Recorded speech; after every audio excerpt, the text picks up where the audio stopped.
Peringkat pertama kita pergi, kita nak sambut dengan apa? 10 Zulhijjah. Bagaimana cara kita nak sambut Zulhijjah? Maka antara yang terpenting sekali untuk kita sambut Zulhijjah ialah at-taubah sadiqah. Dengan taubat yang benar, taubat sungguh-sungguh, taubat nasuha. Kita kena bertaubat dulu.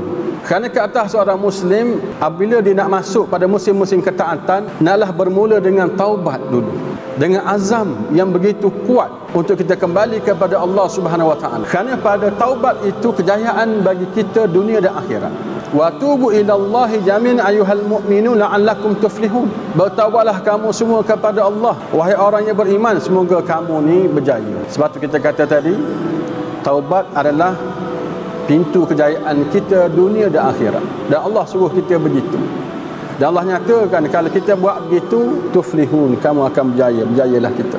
Syekh Syangkiti ditanya orang tanya dia, apa yang kamu nak nasihatkan aku bila nak sambut musim-musim ketaatan? Lalu dia kata, khairu ma yastakbilu bihi mawasimut ta'at kasratul istighfar li'anna dhunubal 'abdi tuharrimuhu at-taufiq.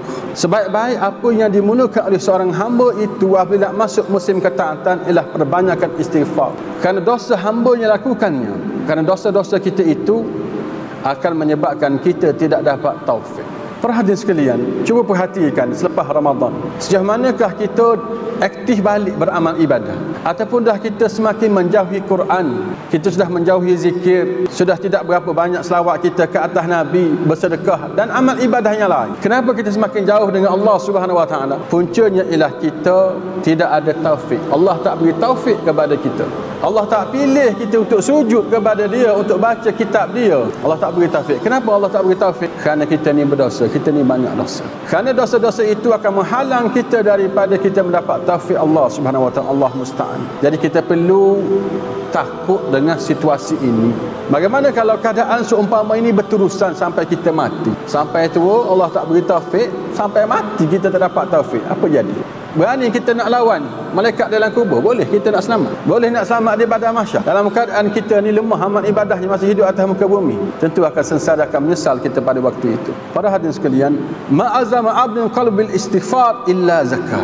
Hati hamba yang melazimkan diri beristighfar, dia akan suci, bersih, sebab noda-noda dosa-dosa dihapuskan dengan istighfar, dengan taubat dia. Sebab tu kita kena melazimkan diri kita istighfar, maka suci bersih kita. Kalau kita lemah, dia jadi kuat. Tengok kehebatan istighfar, kehebatan bertaubat. Orang lemah jadi kuat, orang sakit boleh jadi sembuh. Sakit boleh jadi sembuh dengan istighfar. Itu kehebatan istighfar, fadilah istighfar. Orang yang ditipu malapetaka akan selesai masalahnya. Yang jauh dengan putih akan dapat petunjuk dengan istighfar. Yang tak tenang jiwa akan jadi tenang jiwa dengan istighfar. Itulah kehebatan istighfar. Dan istighfar adalah merupakan keamanan yang masih kekal lagi selepas Nabi kita Muhammad SAW. Masa dulu sahabat-sahabat bersama dengan Nabi kita, hebatlah mereka. Ada masalah mengadu kepada Nabi kita Muhammad SAW, dan kita nak mengadu kepada siapa?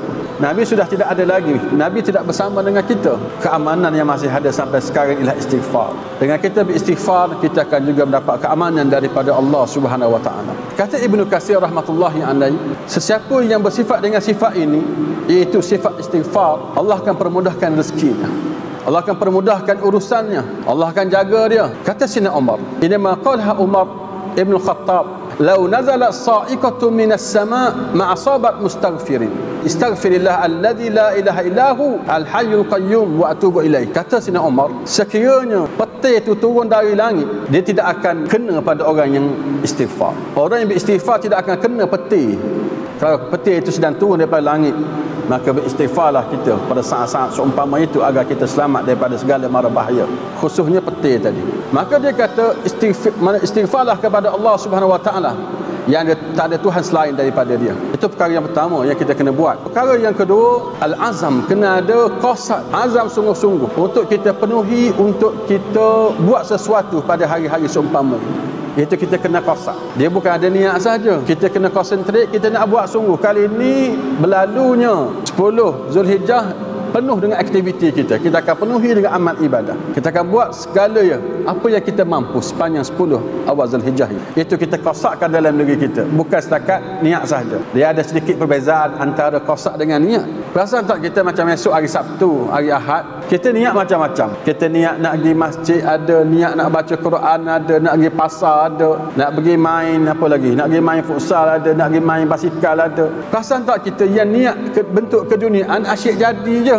Nak pergi pasar jadi, nak pergi main futsal jadi, yang nak baca Quran tak jadi, nak baca maksur asyik tak jadi. Kenapa begitu? Sedangkan orang yang sama, tuan yang sama, niat yang sama, yang bentuk keagamaan asyik tak jadi, yang bentuk keduniaan asyik jadi. Puncanya kerana yang bentuk dunia itu kita fokus, kita konsen nak buat sungguh, sebab tu dia jadi. Yang bentuk keakhiratan ini kita dah main niat saja. Tengok dah, kalau aku ada lapang, kalau ada peluang aku bacalah, aku pergilah. Asyik tak jadi tu. Jadi maksud di sini kita nak biar kita fokus juga, konsentrate memang nak buat sungguh. Dia akan jadi sungguh, dia akan jadi sungguh. Itu cara kita kena main dengan hati kita supaya dia betul-betul menjadi. Allah akan permudahkan. Walladzina jahadu fina lanahdiyannahum subulana. Orang-orang yang berjihad jalan kami akan beri hidayah, kami akan tunjukkan lagi. Allah akan buka pintu kepada kita untuk melakukannya dengan amalan yang banyak. Yang ketiga, jauhkan diri daripada maksiat. Di waktu yang sama, kita jangan buat maksiat lagi setelah kita bertaubat. Jangan kita melakukan maksiat lagi. Kerana maksiat seperti kita nyatakan tadi, dia ada kesannya. Dia berbisa, dia berbahaya maksiat. Sama-sama dengan amal ibadah. Amal ibadah dia bagus. Amal ibadah dia akan buahkan amal ibadah yang satu lagi. Begitu juga dengan maksiat. Maksiat akan buahkan maksiat yang satu lagi. Dan begitulah seterusnya. Sebab itu kita jangan melakukan maksiat. Kalau melakukan juga, bersegeralah kita bertaubat kepada Allah Subhanahu Wa Taala.